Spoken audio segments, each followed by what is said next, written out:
sometimes the mind itself can appear to be searching, but it's only another decoy to of distraction, you see, to then develop some complex theory about something, which in the end it amounts to just throwing a stone in the bush. As you're coming closer to a discovery, is as though the mind throw a stone in the bush to put you off the scent, so to speak.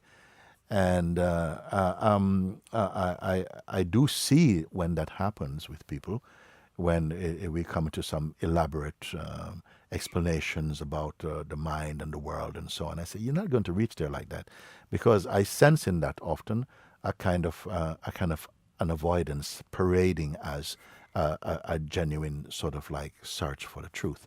And it may have some genuineness behind it, but there must be a willingness, an openness to bypass many of these, what I'd call obstacle thinking, to get to the core of what it is that is acting in such a powerful way to distract the attention from the real discovery. You see. Do you think this deep place of perception is the same in all of us? And do you think that this is what people mean when they say God? Yeah, yes. It is the same in all of us. It's the same thing. This is what's so beautiful. You know, it is not limited by religious expressions or any sort of like doctrine or so on.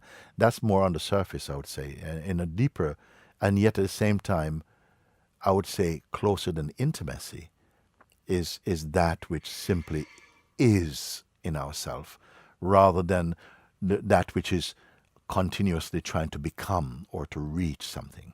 I point to the alreadiness of what is perfect within ourselves, and you quite beautifully equated that with what you call the God self. It is the God center, the God self within the living beings. Let's call human beings for now.